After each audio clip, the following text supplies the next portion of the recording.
Hello friends, I am Sunita Fadkule, Professor in Mechanical Engineering at JSPM Jaivantrao Sawant College of Engineering, Hadapsar, Pune.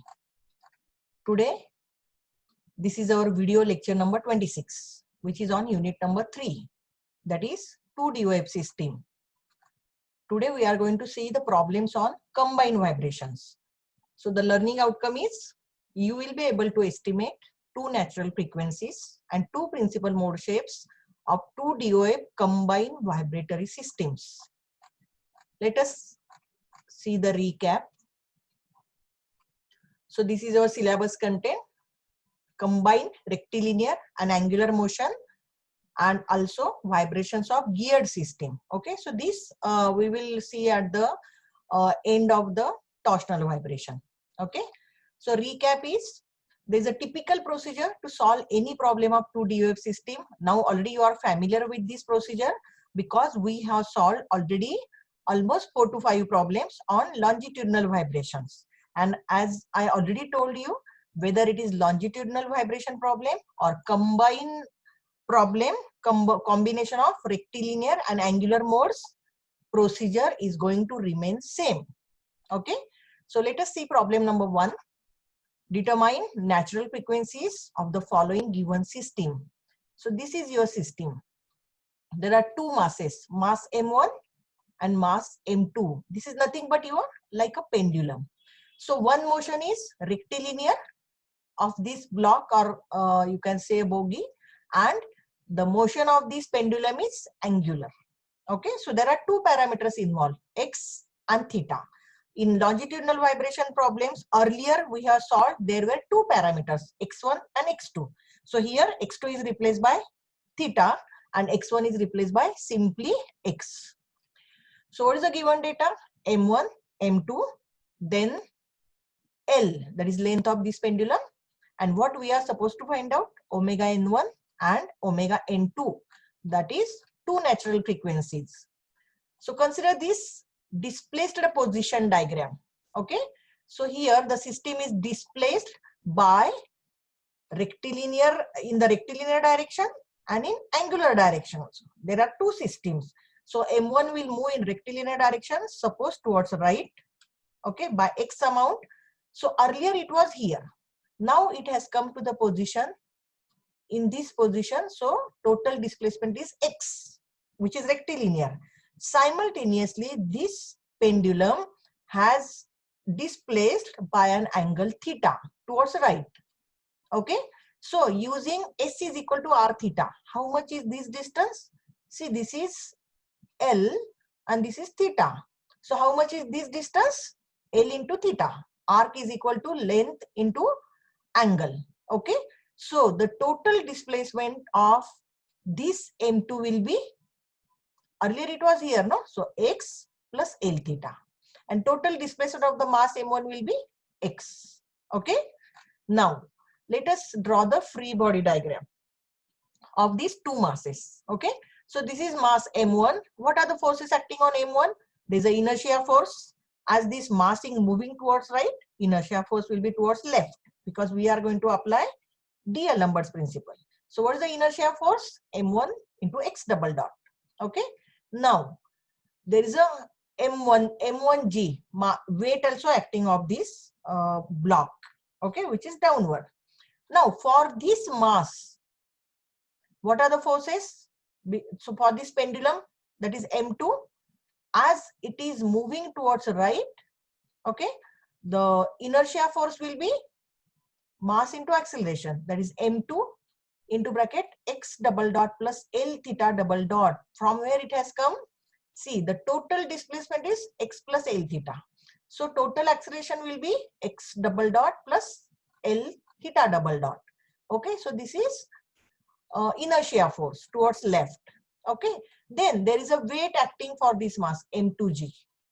And now as there is a string, you can say, okay, or a wire is there, so which is having a tension in it because of this M2G. So we have to consider that tension also, because this is a free body diagram. Okay, so this T, now if you show this free body diagram, the tension which is acting in this string, which is related to this M2, okay, you have to resolve this T into two components. Okay, one is vertical, other is horizontal. Okay, so what is the vertical component? T cos theta. So that T cos theta must be equal to M2G. Okay, so here it is written, let T be the tension in the string. So T cos theta is equal to M2G. That means T is equal to, now as cos theta is very small, cos theta is equal to 1. So T is equal to M2G. Okay, so like this, we will require this value of T to put further in one of the governing differential equation. Okay, now let us write down the, or let us apply the D'Alembert's principle and write down the equation of motion for both the masses. So what's the differential equation or governing equation for first mass? Summation of forces is equal to 0. Left hand side is positive. So M1 x double dot. Okay, see, as this is moving in the horizontal direction, we have to consider the forces acting only in the horizontal direction and not in the vertical direction. So never consider this M1G, because this is the component of M1G along the horizontal direction is 0. Okay, so we have to consider the forces acting only in the horizontal direction because this mass is vibrating in the horizontal direction. Okay, so M2x double dot, this is plus. Okay, and now what is the component of this T? If you resolve this T into horizontal component and vertical component, so what is the horizontal component? See, this is sine theta. So T sine theta. So what is the equation of motion for this mass? M1 x double dot minus T sine theta is equal to 0. So it is written here. M1 x double dot minus T sine theta is equal to 0. Now what is the equation of motion for this mass? Okay, M2 x double dot plus L theta double dot, this is the inertia force, plus what is the component of this T along the horizontal direction, because this is also moving in the horizontal direction. Okay, that means angular like this. So what is the horizontal component of T? It is again, this is the T into in the same direction. So it is plus T into sine theta. Okay, so plus T into sine theta is equal to 0. Okay, so now as theta is very small, sine theta is equal to theta. Okay, so put here M1 x double dot minus T theta is equal to 0 and M2 x double dot plus L theta double dot plus T theta is equal to 0. Now you have to put the value of T. Here we have found out, because T is not known to us. So T must be written in the known terms. M2 is known to us. So T is equal to M2G. That value we have put here. So M1 x double dot minus M2G theta is equal to 0. And M2 into bracket x double dot plus L theta double dot plus M2G theta is equal to 0. Okay. So now these are the two equations which are known as equations of motion. Okay. So what we have to do here now? What is the next step? You have to assume the solution. Okay. So x is equal to capital X sine omega t and theta is equal to phi sine omega t. What are x and phi? X is the amplitude of for mass m and phi is the amplitude of that pendulum. Understood? So maximum value of theta is phi, maximum value of small x is capital X. Okay, now taking double differentiation. So x double dot is equal to minus x omega square sine omega t. Theta double dot is equal to minus phi omega square sine omega t. So putting the value of, see, x double dot and theta into equation 1. Okay, so what will you get? X double dot is equal to minus x omega square sine omega t, and putting the value of here x double dot theta double dot theta, putting the value here it should be double dot, by mistake it was typed single dot. So theta double dot is equal to sorry, here putting in above equation. So let us consider the first equation. Which one? This equation.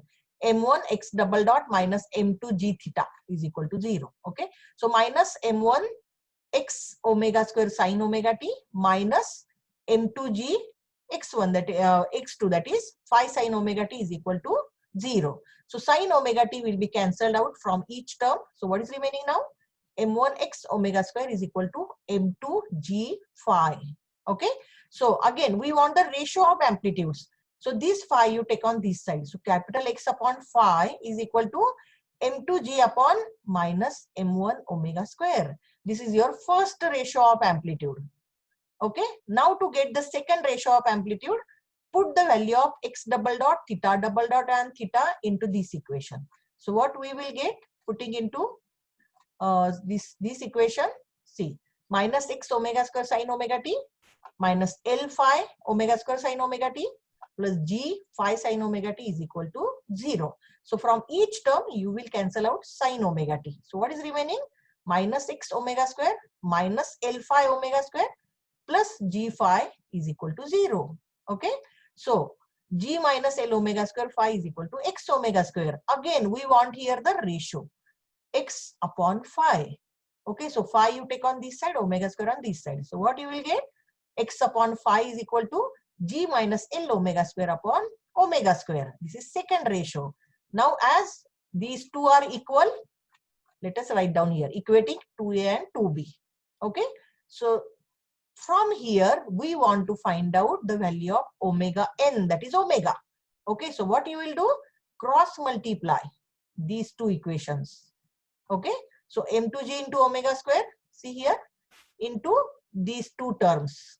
So simplifying, you have to just simplify it. Okay, these are very simple algebraic steps. What you will get? You will get the equation in this fashion. Omega raised to 4 minus m1 plus m2g upon m1l into omega square is equal to 0. Okay, so what you will take common here? Omega square. So omega square into bracket omega square minus m1 plus m2g upon m1l is equal to 0. So either omega square is equal to 0 or omega square minus m1 plus m2g upon m1l is equal to 0. So what is your first natural frequency? Omega square is equal to 0. Okay, and second natural frequency, omega square n2 is equal to m1 plus n2 into g upon m1l. Okay, so first natural frequency is 0 and second natural frequency is this one. So what is that? This type of system is known as the system in which one of the natural frequency is 0 is known as a semi-definite system. Understood? So further you can find out the ratio also, or you can say principal mode shape also. What you will do, if you, now it is not asked, so we have not found out, but what is the procedure to follow if you want to find out principal mode shapes or amplitude ratio? Take any one of these equations. Suppose this equation we consider x upon phi is equal to m2g upon m1 omega square. Put here value of omega n1, you will get first mode shape, and put here the value of omega n2, you will get second mode shape. Okay, so this is the principal mode shapes. Now second problem, which is also based on combined rectilinear and angular modes. Okay, so before directly going to the problem, this problem is on automobile. Okay, let us get understood this, the theory behind this one. Okay, so this is the equilibrium position diagram, this is displaced position diagram, and this is the free body diagram of any system which is like this. Like this means what? Suppose this is a car body. Okay, the CG of the car is acting here, and there are two wheels, two front wheels, two rear wheels, where the suspensions are attached or springs are attached. So these two springs represent suspensions. Okay, so the distance of these two suspensions from CG is L1 and L2. Okay, now why this is combined problem? Because your car, when you are moving in a car, your car will move along a straight direction. So it will vibrate in a vertical direction also, up and down. Simultaneously, it can vibrate like this also when it is, especially when it is moving over a speed breaker or on a terrain road. So car will be having the vibrations. Okay, in the 2D wave, it is treated as a 2D wave system because it has vibrations in a rectilinear fashion also and angular fashion also. Okay, so let us consider now displaced position at any time t. Suppose this is the any body or any block which is displaced rectilinearly also and angularly also. Okay, so let us assume that this block is moving down at any time t by amount x. See, here it is shown. Okay, so CG of this body is moving by x amount and it came here. This is the new CG. Okay, so if it is a rectilinear motion, it will be just like this. But simultaneously, it is having angular motion also. So the body will be tilting like this also. Suppose it is moving like this in this direction. Okay, so how much is that angular displacement? That is theta. Okay, now consider these 2 points. Say wheels.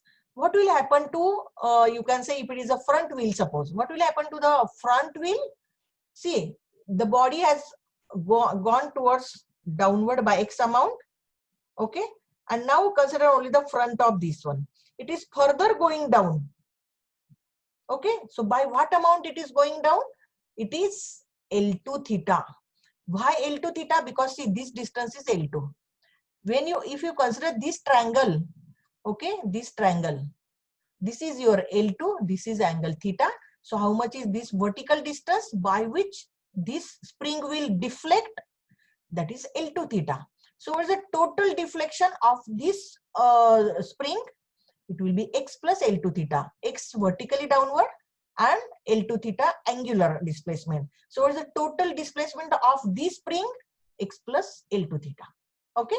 Now consider this spring. Say suppose a rear wheel, you can say. Now see, this spring is moved down. Consider the rear point here, and after moving down, it has gone up. By how much distance? See here. CG was here. Now it has gone up. By how much amount? L1 theta. Okay, because see, this distance is L1, and it has moved by angle theta upward. Okay, so this distance is L1 theta. So the spring, the deflection of this spring will be x minus L1 theta. So initially it went down by x amount and then it has came upward. Okay, so total displacement of the spring will be x minus L1 theta. Understood this one? Now, what are the forces acting on this body? That is a free body diagram. Okay, so there is an inertia force because your body has moved down. So inertia force will be upward. What is the magnitude? Mx double dot. Then there is an inertia torque. Okay, because it has angular motion also, angular vibrations also. So it is in clockwise direction. Motion is in clockwise direction. So opposite direction is anti-clockwise, in which inertia torque is acting. What is its magnitude? I theta double dot. Okay. Now you have to show the spring forces. It's very simple. Already you have seen the spring force. Now as the body is moving down and then it has like this. Okay, both the springs will having the force in the upward direction because both the springs has been compressed. The upper spring or the right hand speed has been compressed by more amount, and this lower hand, left hand spring has been compressed by less amount. Okay, why it is less? Because the total displacement of this spring is x minus L1 theta and this spring x plus L2 theta. So what is the spring force exerted by this left hand side spring? K1 into x minus L1 theta. And for this spring, K2 into x plus L2 theta. Understood? Now the further part is very simple. Assume what you can say, apply D'Alembert's principle, summation fx is equal to 0. Okay, there will be two equations. Now see, it is a combination, means one equation is related to inertia force, other equation is related to inertia torque. Okay, so consider the force is acting in the vertical direction. See, all the forces are acting in the vertical direction. Inertia force plus this spring force plus this spring force is equal to 0. Okay, so mx double dot plus k1 into x minus L1 theta plus k2 into x plus L2 theta is equal to 0. Okay, now what's the second equation of motion? Inertia torque. So summation of torques is equal to 0. Okay, so let us assume anti-clockwise direction positive, in which inertia torque is acting. Okay, so I theta double dot. Now what are the torques acted by or acting by this spring and this spring about CG. Okay, this spring will exert the torque in clockwise direction. Okay, so that's why it is negative, because we have assumed anti-clockwise positive. What is the magnitude of this torque? This is the spring force into this perpendicular distance. How much it is perpendicular distance? It is L1 cos theta. Okay, but as cos theta, L1 as theta is very small, we assume just L1. Understood? What is the torque acting by this spring about this CG? It is anti-clockwise. So positive. What is the torque? Force into this perpendicular distance. What is the force? K2 into x plus L2 theta into this perpendicular distance is L2 cos theta. But as theta is very small, cos theta is 1. Okay, so that is simply L2. Okay, so let us consider here. What is your equation of motion for angular motion? I theta double dot minus, why minus? Because this is clockwise. Minus K1 x minus L1 theta is the force into L1. This is the torque. Plus K2 into bracket x plus L2 theta is force into L2 is equal to 0. Here I have not written cos theta, cos L1 and cos L2 because that is equal to 1 only, cos theta 1. Okay, cos theta is 1 only. Now, what is the solution you have to assume? Again, same. As there are two parameters, one is related with rectilinear motion. So first solution is small x is equal to capital X sin omega t. And second solution is related to angular motion. Theta is equal to phi into sin omega t, where x and phi are the amplitude of vibrations in rectilinear motion direction and in angular direction. Okay. Now differentiate these two to get x double dot. So okay, now we have to go to the problem. Okay, actual problem we will solve. So an automobile of mass 2000 kg has a wheelbase of 2.5 meter. Its CG is located at 1.5 meter from front wheel axle and has a radius of gyration about its CG 1.2 meter. The equivalent spring stiffness for front wheel is 4000 Newton per meter and for rear wheel 4500 Newton per meter. Determine natural frequencies and mode shapes. Okay. Now let us analyze this problem. An automobile of mass 2000 kg, that is M is equal to 2000 kg. Okay. Then it has a wheelbase of 2.5 meter. Wheelbase means what? The distance from front and rear wheel. That is a wheelbase. Okay. And here it is CG of the car. Okay, so from CG, the distance of front wheel is L1. From CG, distance of rear wheel is L2. Why you have to consider front wheel and rear wheel? Because the springs, it is a suspension is there, so springs are there. Okay, we have to consider the deflection of the spring. We have to consider the spring force. Okay, so L1 plus L2 is equal to what? 2.5 meter.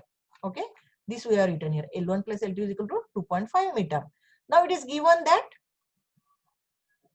L1 is equal to 1.5 meter. Means what? Its CG is located at 1.5 meter from the front wheel axle. So from the front wheel axle, CG is 1.5. Okay, that is L1 is equal to 1.5. So automatically, what's the value of L2? 1 meter. Okay, then radius and has a radius of gyration about CG is 1.2 meter. That is kg is 1.2 meter. Okay, then the equivalent spring stiffness for front wheel is 4000 Newton per meter. That is K1 4000 Newton per meter and K2 4500 Newton per meter. K1 and K2 are given and we have to find out omega n1 and omega n2 and also first principal mode shape and second principal mode shape. Understood? Now let us draw the diagram in the displaced position. Okay. Now see, this is your original path.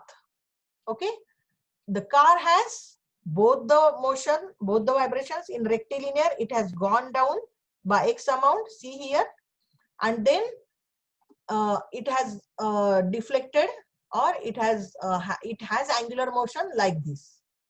Okay, so this is X, and about CG, it is angular motion. Okay, so this is L1, this is L2. Now let us draw the free body diagram. So what are the forces acting here? So through CG, inertia force, as it is moving down by X amount, inertia force will be upward, mx double dot. Okay, then as this is tilted like this, so inertia torque will be clockwise. Okay, so here this is inertia torque, I theta double dot. Okay, then what are the spring force for left? This side, left spring side. What is the spring force? X plus L1 theta, because it is going more down than the rear wheel. So it is plus X plus L1 theta. And what is the spring force? K1 into X plus L1 theta. And what is the spring force for rear wheel? K2 into X minus L2 theta, because it is moving up. It is moving down first by X amount and then moving up by L2 theta amount. Understood? Now, what is the torque about this CG by this spring force? This force into L1. Basically L1 cos theta, but as theta is very small, it is L1. And what is the torque by this spring force? It is anti-clockwise direction. This force into L2. Okay, so this we are written here. Applying D'Alembert principle, what is the first statement? Summation of Fx is equal to 0. What is the second statement? Summation of torques is equal to 0. Okay, so these are the forces. Mx double dot plus K1 X plus L1 theta, all are upward, so positive, plus K2 X minus L2 theta is equal to 0. In the second equation, it is all torques. Torques is equal to 0. So what we are considered clockwise positive. I theta double dot plus, this is clockwise, K1 X plus L1 theta into L1 minus, this is anti-clockwise, K2 X minus L2 theta into L2 is equal to 0. So these are the torques. Okay. Now what we have to do? Simply collect the coefficient of theta and X together. Okay. So for example, what is the coefficient of theta here? K1 L1. And here K2 L2. So here it is written K1 L1 minus K2 L2 into theta. What are the coefficient of X? K2X plus K1X. So X into K1 plus K2. Similarly here, we have collected the coefficient of X together and coefficient of theta together. So what is your equation? Mx double dot plus something into X plus something into theta is equal to 0. And second equation, I theta double dot plus something into X plus something into theta is equal to 0. Okay. Now to simplify further, already these values have been given. K1 is given, K2 is given, then L2 is given, L1 is given. Okay, so putting the values of K1, K2, L1, L2, and even M is also given. I is also given. What is I? Mass moment of inertia. See, we have found out here. Mass moment of inertia. I is equal to mk square. Radius of gyration is given. So it is 2880 kg into meter square. Okay. So putting the value of all these, what you will get? Simplified equation. Something into X double dot plus something into X plus something into theta is equal to 0. And second equation, something into theta double dot plus something into X plus something into theta is equal to 0. Okay. Now, just simplify it further. X double dot plus 4.25X plus 0.75 theta is equal to 0. Second equation, theta double dot plus 0.52X plus 4.68 theta is equal to 0. Now, what is the next step? You have to assume the solution. X is equal to capital X sin omega t, theta is equal to phi sin omega t.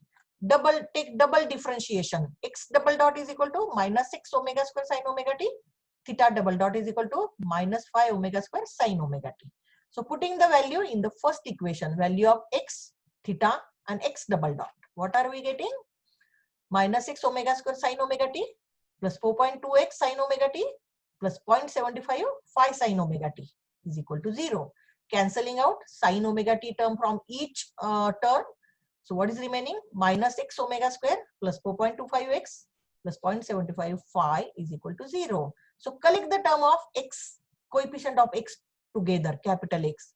It is minus omega square minus 4.25 into x plus 0.75 phi is equal to 0. So what you will write down here?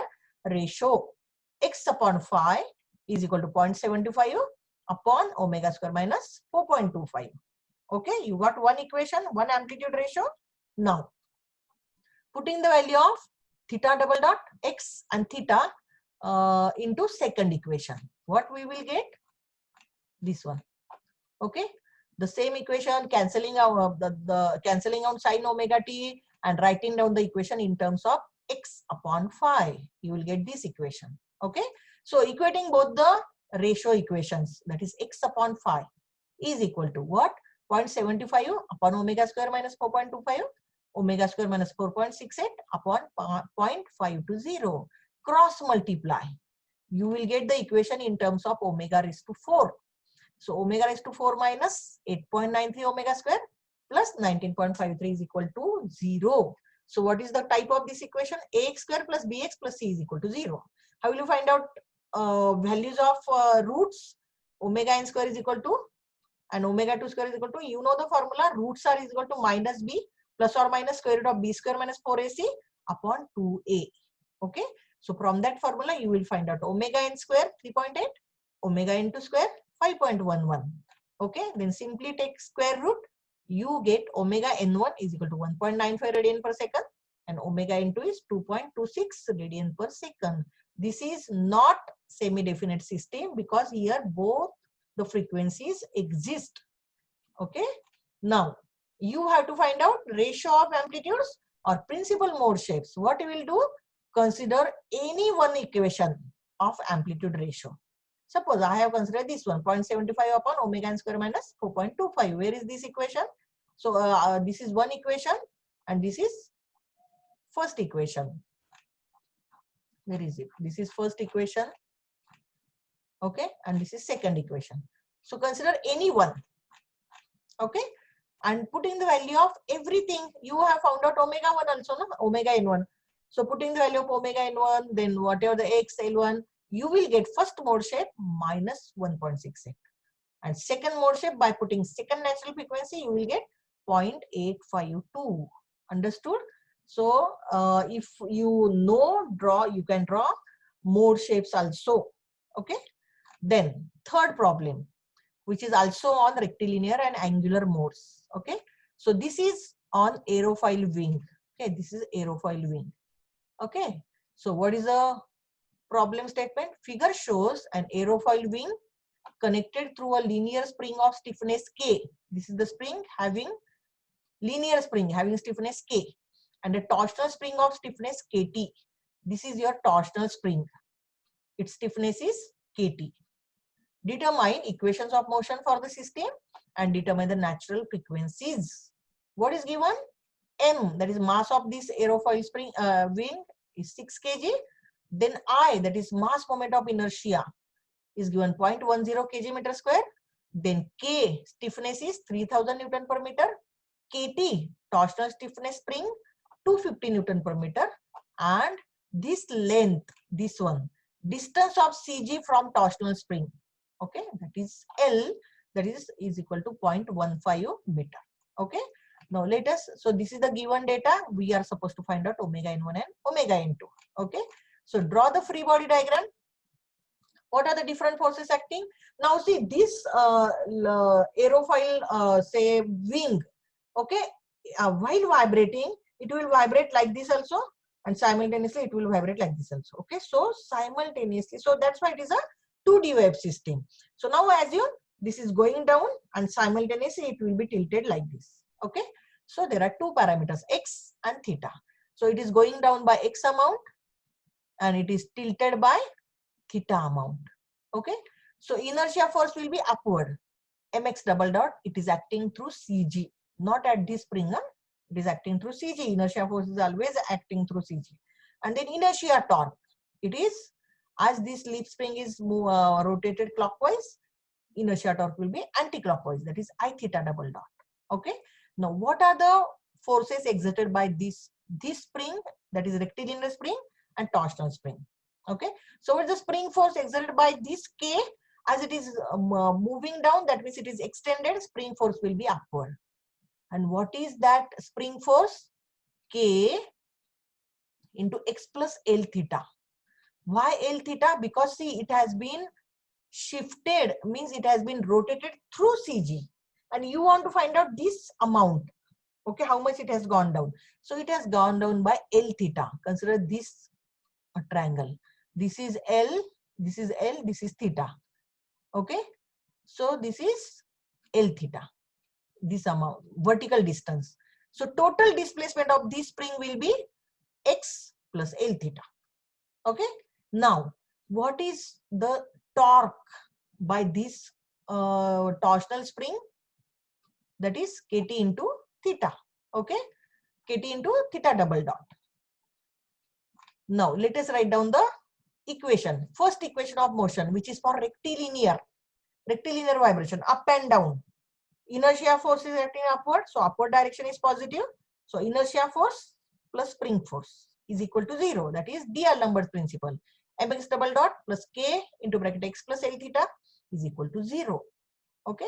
Now, what is the inertia torque is equal to 0? Second equation is, okay, summation of torques is equal to 0. So inertia torque is anti-clockwise. So anti-clockwise direction consider positive. Okay. So I theta double dot plus, what is the torque of this spring about this CG? Spring force is k into x plus L theta. And how much is this distance? This is L cos theta. Okay. But as cos theta is theta is very small, cos theta is 1. So it is simply L. So k into x plus L theta is spring force, into L will become a torque, plus what is the torque by this spring? It is simply Kt into theta. It is already torsional spring only. It has torsional stiffness, Kt into theta. So stiffness into displacement will give you torque. Okay. Now further part is just mathematics. Okay. Collect the term of x together, coefficient of x together, theta together. Okay. So mx double dot plus kx plus kl theta is equal to 0. Similarly here also collect the terms of theta, coefficient of theta together and x together. So I theta double dot plus klx plus kl square plus kt into theta is equal to 0. What are the solutions you will assume? X is equal to capital X sin omega t, theta is equal to phi sin omega t, taking double differentiation, putting the values of this x double dot x and theta into first equation. Okay, what you will get? The first ratio, capital X upon capital X upon phi is equal to KL upon m omega square minus k. Then putting the value of this into second equation, theta double dot x and theta. Okay, you will get this equation and you will get this ratio, x upon phi is equal to I omega square minus this one. Okay, now equating both the ratio equations, then cross multiplying, what you will get? The equation in which is quadratic in omega square. Okay, so omega is to 4 minus 3675 omega square plus 1.25 into 10 raised to 6 is equal to 0. Because we have put here all the values. We know k, we know L, we know this kt, we know k. So this equation is simply in terms of omega. Remaining all things are known to us. So we have put the values. Okay. So solving this quadratic equation, which is quadratic in omega square. So taking the roots, that is minus b plus or minus square root of b square minus 4ac upon 2a. What did you get? Omega n square is equal to 379 2 point and omega n2 square is 3295.62. So what are your answer? Omega n1 is equal to 19.47 radian per second. Omega n2 is equal to 57.40 radian per second. Okay. So how many problems we have solved now? Almost, I think 3 plus 3 plus 4. Almost 10 problem we have solved. On few are on longitudinal vibration, few are on combined vibrations, rectilinear and angular. Now in the next lecture, we are going to study torsional vibrations. Very, very important topic. Okay. Similar procedure is followed also for the torsional vibration. Some difference is there because it's a torsional vibration. Okay. Thank you very much. I hope you understood the whatever we have learned today. Thank you.